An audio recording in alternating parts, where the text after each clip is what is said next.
you wanted the best, you've got the best podcast. The hottest podcast in the world. The Chris Voss Show, the preeminent podcast with guests so smart you may experience serious brain bleed. The CEOs, authors, thought leaders, visionaries, and motivators. Get ready. Strap yourself in. Keep your hands, arms, and legs inside the vehicle at all times, because you're about to go on a monster education roller coaster with your brain. Now, here's your host, Chris Voss. Hey folks, it's Voss here from thechrisvossshow.com. Ladies and gentlemen, there are latest things that makes official. Welcome to the big show. As always, the Chris Voss Show is a family that loves you, but doesn't judge you as harshly as maybe the rest of your family does, or the world. You know, the world's not very supportive, but that's why you have the Chris Voss Show as your family, because we bring you all these amazing authors with their amazing stories, with their amazing journeys. And, you know, I was talking with somebody over the weekend, and they were like, do you ever get tired of doing interviews? Do you ever get tired of talking to people and being interested in people? And are you constantly in interview mode wherever you go in life? We do a lot of interviews all week, 10 to 15 new shows we bring you a week. But no, I don't. You know, the fabric of life is stories, and it's what makes us, it's what builds us. The reason I love this show, the reason I love interviewing the amazing guests we have, and the reason I love the gift that it gives to our listeners is you can learn so much from people's stories, and you can get different paradigm perspective. You know, I mean, I know a lot. I know a few things fairly well, but man, I have guests on that even if I know something, they'll teach me a different perspective on it. So make sure you listen to all the shows in the Chris Voss Show and refer it to your family and friends. Opinions expressed by guests on the podcast are solely their own and do not necessarily reflect the opinions of the host or the Chris Voss Show. Some guests of the show may be advertising on the podcast, but it is not an endorsement or review of any kind. Today we have an amazing young man on the show. We're going to be talking about his new book that's out January 31st, 2025. It is called The Gospel of Fitness, A Rational Approach to Aging Gracefully by Steve McKinney. And we're going to get into his deets and his story and his journey to help you live a better life. Steve has been in the fitness industry for over 30 years. He's the owner of Fitness and More, Inc., and is a first-class certified personal fitness trainer. He is the innovator of the 3W system of fitness and is a best-selling author of the book, The Gospel of Fitness, available on Amazon. In 1990, he won the Mr. Southern Illinois bodybuilding title and was a top 5 finisher in the Mr. Midwest competition. Steve specializes in private 1-to-1 high-intensity training sessions, and he currently holds the rank of black belt in jiu-jitsu. I hold the coffee belt in jiu-jitsu. I just sit and drink coffee while I watch people do jiu-jitsu. He is also the pastor of Grace East Church. Welcome to the show. How are you, Steve? I'm doing great. Thank you for having me, Chris. It's a pleasure to be here. Thank you. It's a pleasure to have you. Do they have a coffee belt in jiu-jitsu, or is that just... I have spilled coffee on my belt, but that's as far as it goes for me. I was close enough, you know. Yeah, you're good. You know, black and brown belt, that's even worse. You know, if you've got coffee and you've got a black belt, people are gonna, things are gonna happen. Actually, people around me die by jiu-jitsu if I don't have coffee. Anyway, give us your .coms. Where can people find you on the interweb, sir? The easiest way is to go fitnessandmore.net. That is my website, and there's a inquiry page right there. Steve McKinney on Facebook, and then Fitness and More STL on Instagram. So give us a 30,000 overview. What's inside your new book, The Gospel of Fitness? So, Chris, what it is, it literally is a rational approach to aging gracefully. And here's what I mean by that. When you go and look at wanting to get in shape, people get so confused because there's just a plethora of information on the internet. So here's how this book came about. I've been doing this for over 30 years, and I do one-to-one private training. And so what I did early on was I began to track everything that everyone did. Every client that came in, I kept records of everything they did. And then what I tried to figure out is what could they do, not for just a short period of time, but what could they do for a lifetime? And so I came up with a system of fitness, and I called it 3W approach to fitness. It's weight training, walking, and watching your diet. And those three things, and I can give you all the details on those, working together make the most efficient, safe workout that you can do. And it is relatively short, literally 15-minute minute workouts 2 days per week. Wow. And so I set that all up in the book, and I show people how to do a home program. I show them how to do a gym program as well. And it's that trifecta of those three aspects, right? I just can't sit on, normally I just sit and eat bonbons and fatty substances like pizza while I watch aerobic videos. That's not the same as doing all the things with what you put in your mouth and exercise in a gym actually and stuff. I can't just assimilate that through association. No, you can't. And getting your heart rate up by watching a scary movie is not the same. What kind of operation is this, damn it? You actually want me to exercise and not Chris, shove.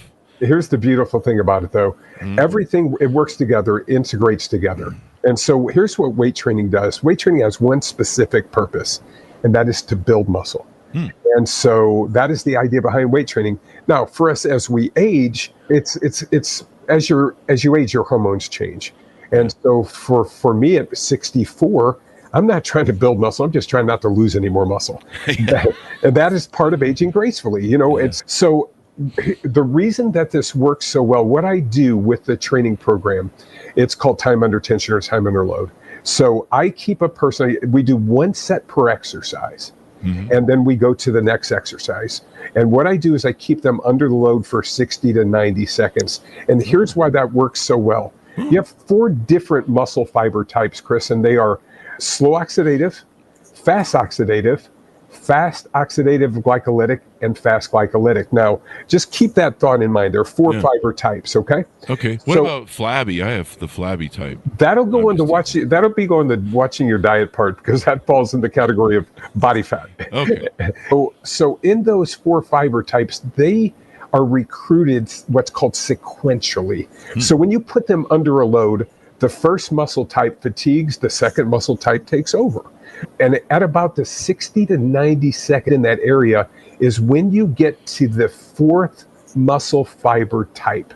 And once you get to that fast glycolytic and you stimulate that, it takes 2 to 20 seconds to stimulate that, but you have to fatigue all the other muscle fiber types first. If you don't fatigue them properly, you'll never get to that 4th point, that 4th bundle. And the interesting thing about the 4th bundle, Chris, is it takes anywhere from 4 to 10 days to recover based on the individual. That's why I only do two short sessions per week. It keeps your heart rate elevated, so you have an aerobic effect, and you build muscle in the middle. That is the most efficient way to work out. In one set, right? In one set. And then you go right to the next set, keeping your heart rate elevated. We call that global metabolic conditioning, which means you're doing 15 minutes of high intensity training. So you're going to get this aerobic benefit as well as the anaerobic muscle building benefit as well. And I train normal everyday people, just like us, but I also train high level athletes with it. I've used the same system on UFC fighters. My son's a jiu-jitsu guy. We run a jiu-jitsu school. So I train all my jiu-jitsu athletes the same way, because a trained muscle is a trained muscle. Does that make sense? Yeah. I've seen these machines at my gym. They're designed to be slow moving machines. So when you are slow moving, operations. So when you're doing this set, like how many reps you do, or how many, do you do it really slow? You're going very slow and controlled, and you want to keep that muscle loaded the whole time. You don't want to let it unload. If you unload, then you lose that fatigue in the muscle fibers. So you don't let the weights go all the way down. Correct. That's exactly right. And the movements are done very slow and controlled. Wow. Now the loads, though, Chris, they're not super heavy. They're moderate, because you want to connect your mind to the muscle, and you want to feel what's happening in the movements. And that's what you're after. Once you do that, and here's the other part of that. I was talking to a doctor, and he's a DO, and he said that as I was talking to him about this system, he said, you know what, I'm gonna really look at what you're talking about. He's 50 years old. He goes, because he uses a different method. He goes, but my joints are hurting so bad. And I told him, I go, that's part of anti-aging and longevity, is keeping your joints healthy. So when I talk to my clients, I just say, hey, listen, we are training muscles and saving joints. That's the whole idea behind it. And so that keeps us healthy, and it allows us to be very functional as we get older. I like that. I've seen people talking about doing slow movements. You don't even have to have a lot of weight. Correct. You can, it's all about that load. That makes sense. One of the challenges I have at working out was sometimes you hit those peaks or pinnacles and you're just kind of stuck. I'm doing 3 reps of 10. I try and push the weights up and make sure you try and advance if you can. But I like this system better because, number one, it's a lot less reps and a thing, but it really focuses on that load because, you drop the weight all the way down to where it's sitting. Now you don't have a load, and then you lift it back up between, reps. You're going up and down. So you're effectively stopping somewhere in between there. Absolutely. And Chris, what you just mentioned is what I call the point of diminishing returns. And here's what I mean by that. What you said was you're doing 3 sets of 10, and then you're trying to push the weight up. There's a certain point where you can only, strength is finite. It's not infinite. And so you get to this point to where you can only lift so much weight, and now you're using other muscle groups, you're bracing. That's not the goal. See, the goal is not how much weight I can lift. The goal is, can I deeply stimulate the muscle that I'm working? And I could use the moderate weight to do that, but I make the weight feel heavier on purpose by just really feeling what's happening and it connecting my mind to the muscle. Yeah, that would make sense. I mean, it really does. Because, that's the problem I have topping out. And then, trying to push the next level. But, usually by then you got to go load something you don't have, but then you're using the same process. But, Yes. and so I can see how this, and you say it takes 4 to 10 days to recover after that? Yeah, generally what I put my clients like a Monday, Thursday, Tuesday, Friday, just to give them enough time to recover, because most people go to the gym and they recover enough to go back to the gym the next day, but they don't recover enough to get stronger. The most misunderstood thing in fitness is recovery. Most people see what everyone else is doing and they end up overtraining in the middle of that. Yeah. And then not making any progress. I mean, correct. That's kind of where I am now with my working out. Yeah, and then the other parts of that, I talk about walking and watch your diet. Walking, most of my clients that come to me, most people want to lose anywhere from 20 to 25 pounds or more. And so what I do with them is I obviously help them with their diet, because exercise is a very inefficient way to lose body fat. Body fat levels are primarily controlled by dietary intake. They're not controlled by exercise. Exercise does not burn that many calories. Now, if you're building muscle, Chris, what happens is your basal metabolic rate begins to increase if you have more muscle. And that's really important. But what I do with the walking aspect of it is I have people walk for 30 minutes a day, preferably after dinner. Within 15 minutes of your dinner, you take a 30-minute walk. And there was a study done. And the study, there was 3 different scenarios that this guy looked at BMR after these scenarios. The first one was walking alone, and then he checked how many calories you're burning 3 hours later. Then it was eating and walking, and then he checked the same thing, and then it was walking and eating. And what he found out was eating and then walking increased your basal metabolic rate by 25 to 30%. So when I put all these things together, Chris, what I do is I optimize everything. Everything is there for a reason. It's not just very random. It's there for a reason. And so that's how I approach the walking part of that as well. Would it help if I ate and walked? Like I'll just sit at the same time. At the same time. Would that work? I mean, I'll just take and set up a table, some sort of weird high table over my treadmill, and then I'll just sit there and eat spaghetti while I walk. You know what? I don't think that's been tested, but you can test it and let us know. I don't know. Now I'm hungry for spaghetti. I tried to get spaghetti last night at a place, and I went there and it was full. So now you ever feel ripped off, and you're like, I need to get that spaghetti from somewhere, or steak from somewhere. I feel you. I totally understand that. And then that leads us to the watching your diet part of that as well. And there's just, like I said, there's a plethora of information out there. But, the bottom line with body fat level, it's dietary practices. Yeah. So if you want to lose weight, you have to figure out a way to create a calorie deficit. That is the biggest thing. And you want to get about a 500 calorie a day deficit, which will end up helping you lose 1 to 2 pounds per week. And that's kind of what you're after in the middle of that. Yeah, 1 to 2 pounds a week. That's interesting. You know, it's. What are your thoughts on protein? One of the things I've been coming back to is protein, and I'm a big intermittent faster, Me too. and I was really struggling with that and lifting weights and everything else. And recently, I started kind of abandoning the intermittent fasting, and I've been making sure that I have that 1 gram of protein to ideally is body weight or something like that. Yeah, lean body mass is kind of what you're after. I'm like, I weigh 300 pounds right now, or less, 290 maybe, I don't know. But at 300 pounds, that's a lot of goddamn protein to drink every day. It really is. And let me ask you this, Chris.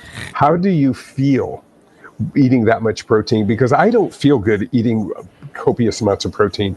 I have trouble with digestion in the middle of that. It causes flatulence. You've Really? got all of these things that go on. And flatulence might be a little bit of milk to lactose intolerance. So I solve that problem. I buy a protein called Naked Nutrition, and it's really simple. It doesn't have a lot in it. Yep. And I'm also lactose intolerant. So yeah, if I drink normal protein whey, there's a nuclear strike that happens within my body. And it's not good for anyone nearby. But so what I found is I shoot for 200, a weight of 200, and so I try and eat 200 grams, which is about 4 or 5 protein shakes. Yeah, by the end of the day, I'm kind of grossed out a little bit, but it's really been working for me. Like, I've never felt better in all my life. I love that. I love to hear that. That's great. So I don't know if I'm doing anything right. All I know is I feel better. And the intermittent fasting, I love intermittent fasting. I lost 100 pounds intermittent fasting. I love it for, if I need to correct some stuff in my diet or just kind of maybe feel better. I've actually felt more better having a protein shake in the morning and having 4 to 5 of them throughout the day at about 30 to 40 grams of pure. And I think I average about 5. I think I try and get to 6, but I think I average about 5. And I've never felt better ever before. I love that. So I don't know. Now, do you have, what are your goals? I'd like to lose weight, and I seem to be losing some weight I've reached a point where I seem to be doing a lot of muscle fat burning, and I can work out maybe twice a week. And I could do more, but I've kind of found I can kind of maintain a little bit. But I like your system. I'm going to try your system because I've kind of peaked. I'm kind of stuck. Chris, what I would say too, and I talk about this in the book, what you need to do, if I were advising you, and I do a lot of that one-on-one advice for people when I, get people who are very busy and want to get some stuff done, and I'll do about 4 or 5 of those a month. But what I do in that situation is I would say we need to measure what you're doing. And what I mean by that is you're obviously measuring your protein intake, but we need to measure overall caloric intake. That way we can come up with that. If we can measure it, then we can adjust it. So my advice in this situation for you would be I would weigh on a regular basis. I would weigh under the same conditions. Like, for example, every morning when you wake up, if you need a day feedback, some people like once a week. It's just based on the individual. But I would check my weight. Then I would look at how many calories I'm eating. And then I would look at am I losing 1 to 2 pounds a week? And if I'm not, then I make that slight adjustment to make it happen. So, yeah, measure everything so you know what you're doing wrong and what you're doing.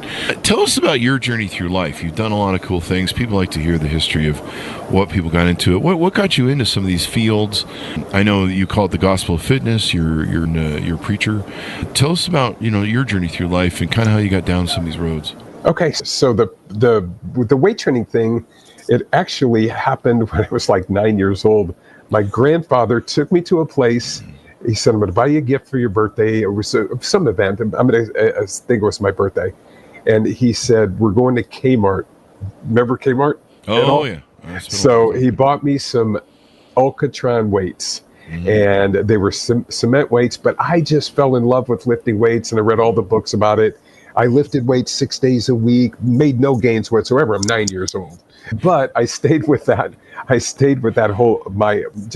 My whole life. I've always lifted weights, and I've always loved it. Played a lot of sports. Now with the preaching thing and how that came about, it's a very odd thing. But and I talk about this in the book. It's one of the reasons that I do fitness. But both my parents died at a very young age. Oh, no. Both of them died at 49 years old. My mother died on Christmas morning in my arms at 49, and her dying words were, serve Jesus, tell your brother to serve Jesus. Now, for me at the time, I didn't even know what that meant. And so that began the journey into that field there. And still to this day, I'm still, I'm running a church, and, have a very nice church for people to gather in. And it's really, really a cool place. And but that was where my passion came from, because I'm like, man, my parents died so young and they missed so much in life. And it was just, it's just, if I could help people not have to experience that, that was my goal there. And yeah. Did you ever, some people see that and they have survivor's guilt, and they worry that that's their cap on life. Like I have that with my father. My father died about 74 or 74, I think it was.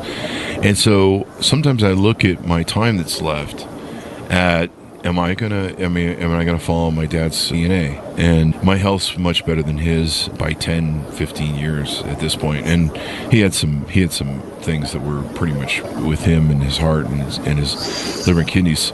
But did you ever wonder that? Did you ever think maybe I'll only live to 40? Absolutely. Because when I would go to the doctor, and I started going regularly in my 40s, I would tell them my family history while they're filling out a chart, and they would always look over the chart at me like going, hey, you got about 9 years left. But here's the way I look at it now. I look at every day as icing on the cake. I'm 64 now. I'm still in very, very good shape. I'm very thankful for that. I still train a lot. I still go to the gym regularly. But yeah, there's those thoughts in the middle of it, and you're going, holy cow, this is, it's really crazy. That mortality thing, when you're around death, it really, really opens your eyes. Yeah. It really does. I have a guy in my gym, his name's Steve. He was actually in the gym with me this morning, and he started early on. It was over 30 years ago. And when he came to me, I was like, Steve, what is your goals? And I think he weighed 258, because I remember I had a before and after picture of him.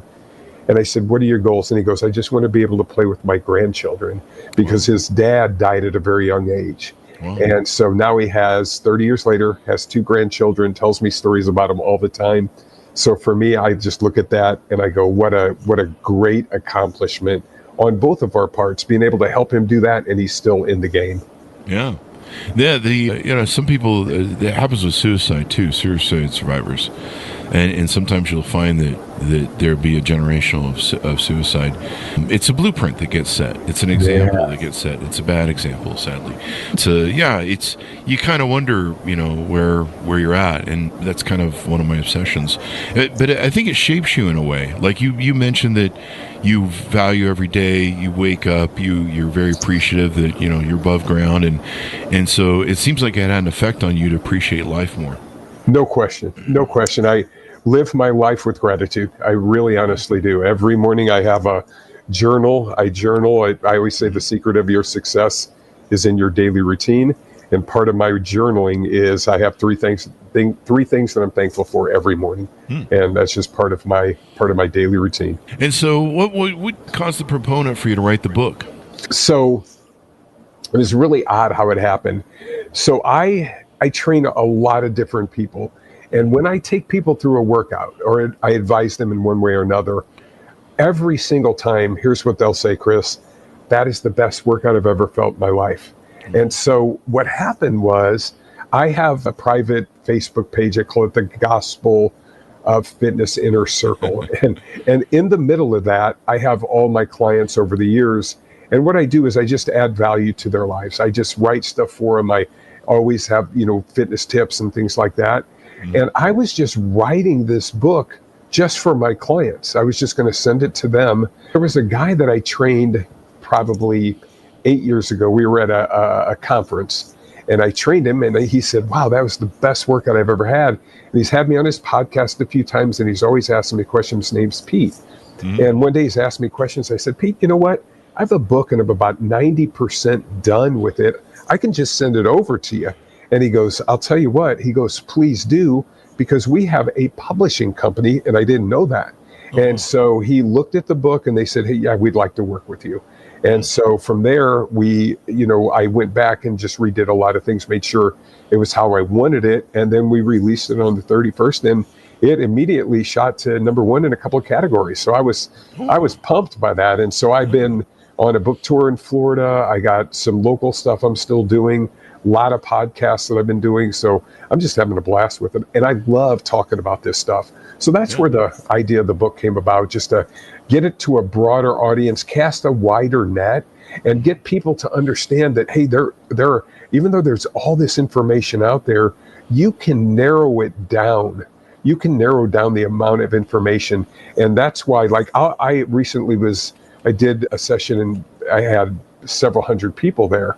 And I open it up for question and answer. So when question and answer comes through, I can always answer the question because I run it through a certain framework, and I run it through that 3W approach to fitness framework, and I can answer questions in that way. So that's kind of how it all plays out.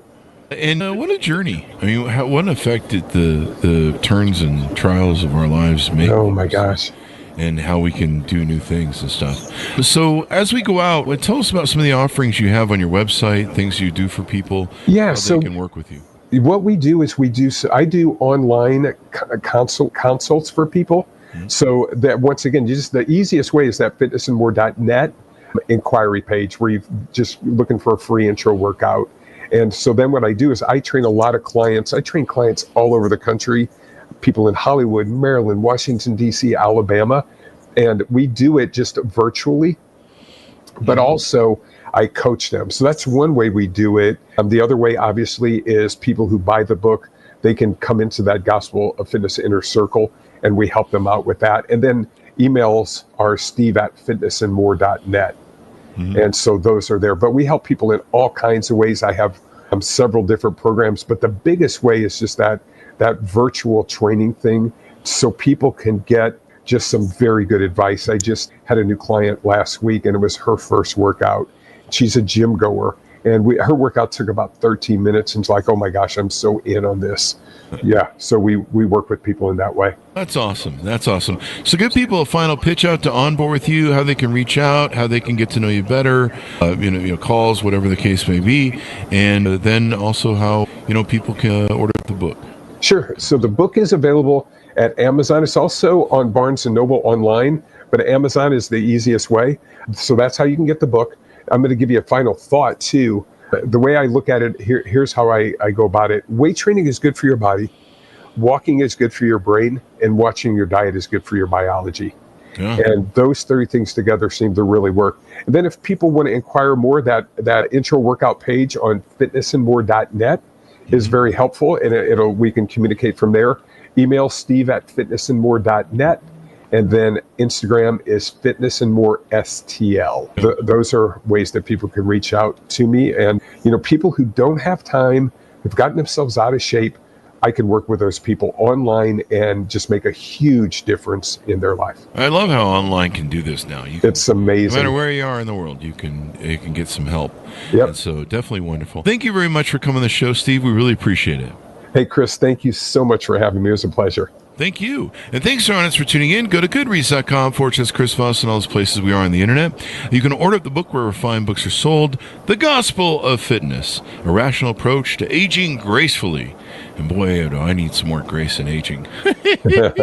Less lactose. Out January 31st, 2025. Thanks for tuning in, everyone. Be good to each other. Stay safe. We'll see you next time. And that should have us out.